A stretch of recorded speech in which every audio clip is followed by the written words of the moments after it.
இந்த உலகமே ஒரு விசித்திரமான இடம்தான். அதுலயும் இந்த உலகத்துல எப்பவுமே மாயங்களும் மர்மங்களும் நிறைந்த ஒரு இடமா தான் இருக்கு. அப்படி இந்த உலகத்துல உள்ள தீர்க்கப்படாத சில மர்மமான விஷயங்களை பத்தி தான் இந்த ஒரு வீடியோல நம்ம பார்க்க போறோம். சோ இந்த மர்மமான விஷயங்கள் கேட்கறது பார்க்கறதெல்லாம் உங்களுக்கு பிடிக்கும்னா இந்த வீடியோ உங்களுக்கு பிடிக்கும்னு நினைக்கிறேன்.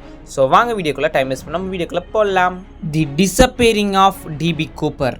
இந்த 20 செஞ்சுரிக்கு முன்னாடி, அதாவது கரெக்டா சொல்லணும்னா நவம்பர் 1971ஆம் ஆண்டு ஒரு ஃப்ளைட் போர்ட்லாண்ட்லேருந்து செட்டில் அப்படின்ற ஒரு கண்ட்ரிக்கு மாறுது. அதில் எக்கச்சக்கமான பேசஞ்சர் இருந்தாலும் முக்கியமாக ஒருத்தர் கருப்பு கோட்டு போட்டு நல்லா கண்ணாடி எல்லாம் போட்டுட்டு பார்க்கவே ரொம்பவுமே டீசெண்டான ஆள் மாதிரி ஒருத்தர் இருக்கார். அவர் தான் தி டிபி கூப்பர். அங்கே இருக்கிற ஏரோஸ்டர்ஸ்லாம் இவரை பார்க்குறாங்க. ஏன்னா இவர் பார்க்க ரொம்பவுமே பக்கமான ஜென்டில்மேன் மாதிரி இருக்காரு. ஸோ இவருக்கு 40 வயசுக்குள்ளே தான் ஆகணும் அப்படின்னு சொல்லி ஒரு கணிப்பும் போடுறாங்க. ஸோ எப்பயுமே பார்க்க ஹைடெக்காக நல்லா கோட்டு கண்ணாடி எல்லாம் போட்டிருந்தா எல்லாரோட பார்வையும் அவர் மேலே தானே இருக்கும். ஸோ அப்படி தான் இருந்தது. ஆனால் இவர் ஜென்டில்மேனான்னு கேட்டிங்கன்னா அதுதான் கிடையாது. இங்கே தான் ஒரு பெரிய ட்விஸ்டே இருக்குது. இந்த பிளெயினை நல்லா ஹைஜாக் பண்ண போகிற அந்த ஒரு ஆள் யாருன்னு பார்த்தீங்கன்னா அவர் தான் இந்த ஒரு டிபி கூப்பர். ஸோ அவர் அப்படி என்ன தான் பண்ணுறாருன்னு பார்த்தீங்கன்னா அவர் அங்கே இருக்கிற ஏரோஸ்டர்ஸை பக்கத்தில் கூப்பிட்டு, என் கையில் பாம் இருக்குது, அது நான் எப்போ வேணாலும் வெடிக்க வச்சுருவேன். ஸோ வெடிக்காமல் இருக்கணும்னா நீங்கள் எனக்கு $2,00,000 4 பேராஷூட்ஸும் அது மட்டும் இல்லாமல் ஒரு ஃபியூல் டேங்க் லாரியும் எனக்கு வேணும் அப்படின்றாரு. ஸோ இதை கேட்ட ஏரோஸ்டர்ஸ்லாம் பயங்கர ஷாக்காகவும் சில பேர் சிரிப்பாக விளையாட்டாகவும் எடுத்துக்கிட்டாங்க. ஸோ அதுக்கப்புறமா தான் அவர் உண்மையாக சொல்கிறாரு, இவர் உண்மையாக ஹைஜாக் பண்ணவர் தான் அப்படின்னு சொல்லி இவங்களால நம்பப்படுது. ஸோ இவர் கேட்ட கோரிக்கைகள் எல்லாருமே அந்த இடத்துல அவங்களுக்கு கொடுத்துட்டு, அதாவது அந்த பணம், 4 பேராஷூட்ஸு, அப்புறம் ஃபியூல் டேங்க் நிறைந்த லாரி எல்லாத்தையும் கொடுத்துட்டு, அதுக்கப்புறம் பார்த்தீங்கன்னா பேசஞ்சர்ஸ், அதில் இருக்கிற பேசஞ்சர்ஸ் எல்லாமே சேஃபாக யாருக்கும் எந்த உயிர் இழப்பு சேதமும் நடக்காமல் எல்லாரையும் கீழே இறக்கி விட்டுட்டு இவர் மட்டும் ஃப்ளைட் எடுத்துகிட்டு போகிறாரு. அப்புறம் கவர்மெண்ட் சும்மா விடுவாங்க? பிளெயின்லாம் எடுத்துகிட்டு போனால் எப்படியெல்லாம் ட்ராக் பண்ணி பிடிப்பாங்க. ஸோ அப்படி கஷ்டப்பட்டு இவங்களை செம்மையாக ட்ராக் பண்ணுறாங்க. ஆனால் அந்த ஒரு பிளெயின் போர்ட்லாண்ட்லேருந்து ஏறுறப்ப கொஞ்சம் நேரத்தில் வந்து பார்த்தீங்கன்னா வானத்துலேருந்து மிஸ் ஆகுது. அந்த ஒரு பிளெயின் வானத்துக்கு நடுவுலேயே வந்து பார்த்தீங்கன்னா மறைஞ்சி போச்சு. ஸோ அதுக்கப்புறம் இவரை யாராலையும் ட்ராக் பண்ண முடியல. அந்த ஃப்ளைட்டும் எங்கே போச்சுன்னு தெரில. அதுக்கப்புறமா 1971 காணா போன பிளெயின் 1980 கிடச்சிதான்னு கேட்டிங்கன்னா அப்பயும் கிடைக்கல. 1980 என்ன நடந்திருக்குன்னு பார்த்தீங்கன்னா, அவர் எடுத்துகிட்டு போனார் இல்லைங்க ஒரு சில பணக்கட்டுகள். அந்த பணக்கட்டுகள் எரிஞ்சு சில இடத்துல கிடக்கிறதா அப்படின்னு ஒரு தகவல் கிடச்சிது. அது எப்போன்னு பார்த்தீங்கன்னா 1980. ஸோ அப்பயும் அந்த ஃப்ளைட்டோட மிஸ்ஸிங் பார்ட்ஸ்லாம் ஏதாவது கிடச்சிதான்னு கேட்டிங்கன்னா அதுவும் கிடைக்கல. ஸோ அதுக்கப்புறமா 2017, அதாவது இப்போலேருந்து கொஞ்சம் வருஷத்துக்கு முன்னாடி, அப்போது டிபி கூப்பர் 4 பேராஷூட் எடுத்துகிட்டு போனார்ல, அதில் ஒரு பேராஷூட் மட்டும் கிடச்சதா சில தகவல் கிடச்சிது. ஸோ இப்போ வரைக்குமே டிபி கூப்பர் என்ன ஆனார், அந்த பிளெயினுக்கு என்ன ஆச்சு, அவர் உயிரோடு இருக்காரா இல்லையா அப்படின்ற ஒரு விஷயம் இன்றைக்கி வரைக்குமே எக்கச்சக்க பேரால் பேசப்பட்டுக்கிட்டு இருக்குது. ஸோ அவர் இறந்துட்டாரா இன்னும் உயிரோடு இருக்காரா அப்படின்ற ஒரு விஷயம் கூட யாருக்குமே தெரியல. ஸோ டிபி கூப்பர் தான் ஒரு உண்மையான ஒரு பெரிய திருடன் அப்படின்னு தெரிஞ்சிட்டனாலுமே அவர் எங்கே போனார் என்ன ஆனாருன்ற ஒரு தகவலுமே யாருக்குமே கிடைக்கல. ஸோ அப்படியே அவர் எங்கேயாவது எஸ்கேப் ஆனதா கூட இந்நேரத்துக்கு அவர் ஏதாவது இறந்து போயிருக்கணும்னு கூட சில பேர் சொல்லிட்டு இருக்காங்க. ஸோ இதை பற்றி எனக்கு எதுவும் தெரியல, உங்களுக்கு எதாவது தெரிஞ்சால் மறக்காம கமெண்ட்டில் சொல்லுங்கள். அடுத்ததாக இந்த ஒரு வீடியோவில் நம்ம 2வதாக பார்க்க போகிறது தி வேனிஷிங் ஆஃப் சிந்தியா ஆண்டர்சன். வருஷம் 1981. 20 வயசான ஒரு பொண்ணு லீகல் செக்ரட்டரியாக ஒரு கம்பெனியில் வேலை செஞ்சுக்கிட்டு இருக்காங்க. அவங்க ஒரு நாள் வேலையை முடிச்சுட்டு போகிறப்ப திடீர்னு காணா போயிட்டாங்க. ஸோ அதுக்கப்புறம் அவங்க ஆஃபீஸில் இருக்கிறவங்க தேட ஆரம்பிச்சும் கிடைக்கல, வீட்டில் இருக்கிறவங்க தேட ஆரம்பிச்சும் கிடைக்கல.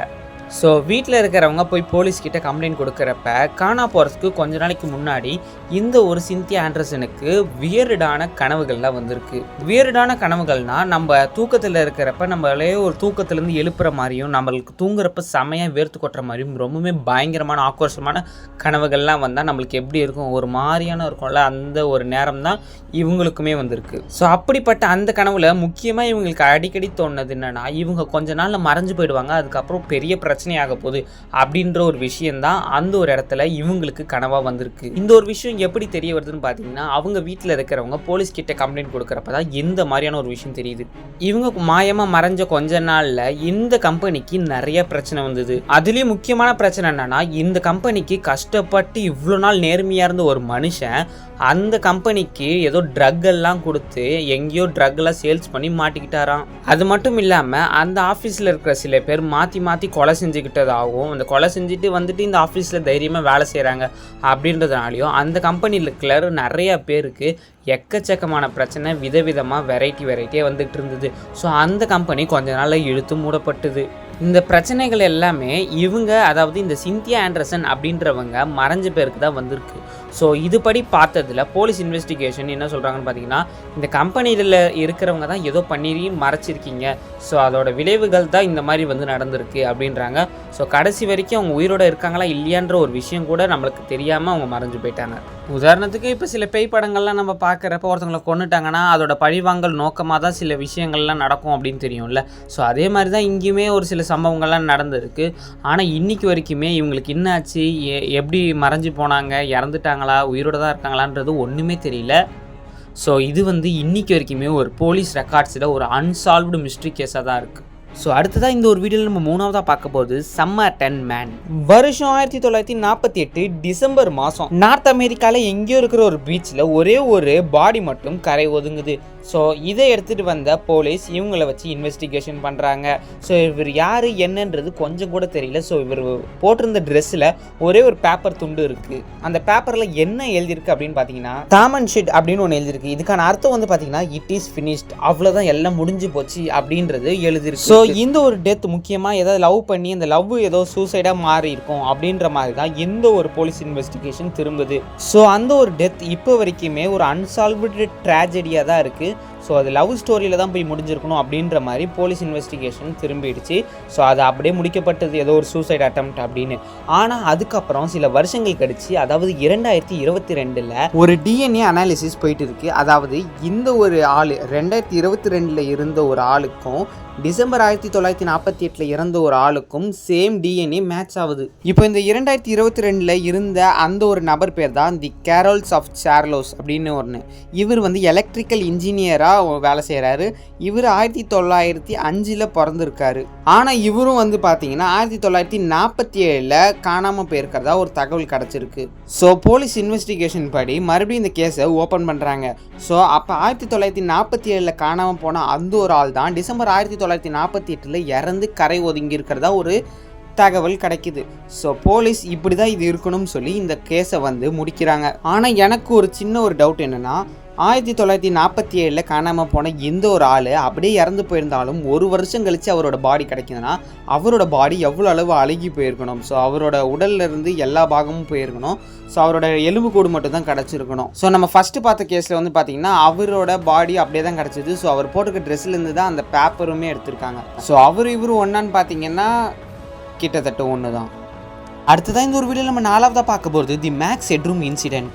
1987 சிக்காகோவில் நடந்த ஒரு பெரிய தரமான சைக்கோ சம்பவம்னே சொல்லலாம். சிக்காகோவில் உள்ள ஒரு ஃபேமஸான டிவி, உதாரணத்துக்கு இப்போ நம்மளுக்கு Sun TV, Vijay TV, Zee TV எல்லாம் இருக்கிற மாதிரி சிக்காகோவில் உள்ள ஒரு ஃபேமஸான டிவி சேனல். இந்த சாக்கர் பால் மேட்ச்சு அப்போ விறுவிறுப்பாக நடந்திருக்கு.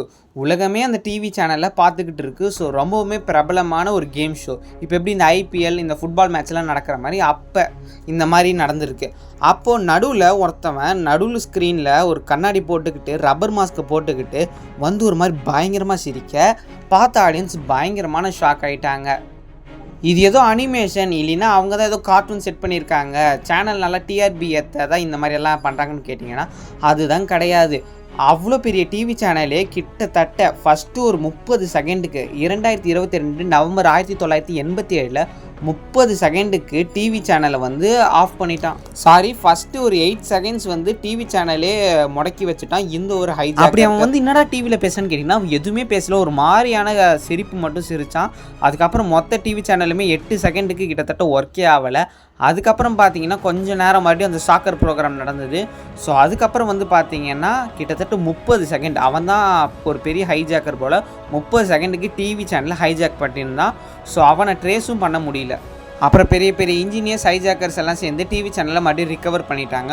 ஸோ வந்தவன் யார், எதுக்காக சிரித்தான், எதுக்கு இந்த மாதிரிலாம் பண்ணிகிட்டு இருக்கான்றது அப்போ அந்த டிவி சேனலுக்கு நடுவில் நடந்த ஒரு பெரிய குழப்பம். கிட்டத்தட்ட ஒரு மாதத்துக்கு மேலே இந்த ஒரு விஷயத்த பேசிகிட்டு இருக்காங்க. ஸோ இப்போ வரைக்கும் நம்ம பேசிக்கிட்டு இருக்கோம்னா அப்போ அது எவ்வளோ பெரிய இன்சிடெண்ட்டாக நடந்திருக்கணும். ஸோ அப்போ நடந்த ஒரு வித்தியாசமான ஒரு வியர்டான சம்பவம் தான் இந்த ஒரு மேக்ஸ் ஹெட்ரூம் இன்சிடெண்ட். அடுத்ததாக இந்த ஒரு வீடியோவில் நம்ம 5ஆவதாக பார்க்க போகிறது தி அலாஸ்கன் ட்ரையாங்கிள். நம்ம எல்லாருக்குமே பெர்முடா ட்ரையாங்கிள்னு ஒன்று கேள்விப்பட்டிருப்போம். ஸோ அதோட தம்பி தான் இந்த ஒரு அலாஸ்கன் ட்ரையாங்கிள். இந்த ஒரு ட்ரையாங்கிள் ஆன்சார்ஜ் அண்டு ஜூனியே அப்படின்ற ஒரு சில இடங்களை வந்து கனெக்ட் பண்ணுற இடம் தான் இந்த ஒரு அலாஸ்கன் முக்கோணம். இதுவும் நீங்கள் சாதாரணமாக இடம் போடுற மாதிரி ஒரு சின்ன ஏரியாலாம் கிடையாது. இது பக்கத்தில் பெரிய ஒரு பனியால் சூழப்பட்ட ஒரு பெரிய மலையும் இருக்குது. அது மட்டும் இல்லாமல் இந்த ஒரு இடம் ஒரு டேஞ்சரஸான ஃபாரஸ்ட்.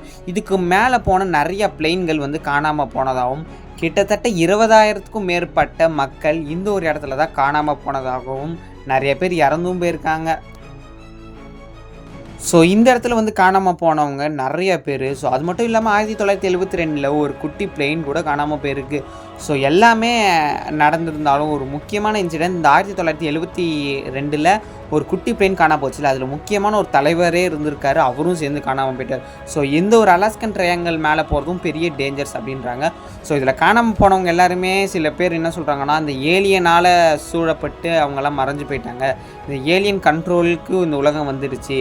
அது மட்டும் இல்லாமல் சில பேர் வேணும்ன்ட்டு இந்த மாதிரி லீடர்ஸ்லாம் கொல்லுவாங்க, அந்த மாதிரி சொல்லி நிறையா பேசப்பட்டிருக்கு. ஸோ இன்றைக்கி வரைக்குமே அது ஒரு அன்சால்வ்டு கேஸாக தான் போயிட்டு இருக்குது. ஸோ அதுக்கான உண்மையும் இது வரைக்கும் யாரும் கண்டுபிடிக்கல. ஸோ பெர்முடா ட்ரையாங்கிள் நிறைய பேருக்கு தெரிஞ்சிருந்தாலும் இந்த அலாஸ்கன் ட்ரையாங்கிள் நிறைய பேருக்கு தெரிஞ்சிருக்காது. ஸோ இது வந்து ஒரு ட்ரக்கிங் போகிற பிளேஸாக தான் நிறைய பேருக்கு தெரிஞ்சிருக்கும். இந்த அலாஸ்கன் ட்ரையாங்கிள் பக்கத்தில் இந்த பெரிய பனி சூழ்ந்த ஒரு மலை வந்து ட்ரக்கிங் போகிற இடம் செம்மையாக இருக்கும் பார்க்க. அதே சமயம் ஆபத்தும் இருக்கும். எப்பயுமே அழகு இருக்கிற இடத்துல தானே ஆபத்தும் இருக்கும். ஸோ இந்த சைடு யாராவது போனீங்கன்னா ரொம்பவுமே சேஃப் அண்ட் ஜாக்கிரதை. நிறைய பேர் இட்டுட்டு போங்க, தனியாக போய் மாட்டிக்காதீங்க. ஸோ அவ்வளோதாங்க இந்த வீடியோ முடிஞ்சிச்சு. உங்களுக்கு தெரிஞ்ச ஏதாவது மர்மமான விஷயம் அப்படின்னாலும் கமெண்ட்டில் சொல்லுங்கள். இல்லை உங்களுக்கு இந்த மர்மங்கள் விஷயத்தில் எது உங்களை ரொம்ப இன்ட்ராக்ட் ஆக வச்சுது அப்படின்றதையும் எதாவது கமெண்ட் பண்ணுங்கள். ஸோ இந்த வீடியோ பற்றி லைக் பண்ணி ஷேர் பண்ணி மறக்காமல் நம்ம சேனலையும் சப்ஸ்கிரைப் பண்ணுறேன். இன்னொரு சூப்பர் மற்றும் அமேசிங் வீடியோவில் உங்களை சந்திக்கிறேன். அதுவரை உங்களிடமிருந்து நான் விடை பெறுகிறேன். நன்றி, tata, bye bye, see you.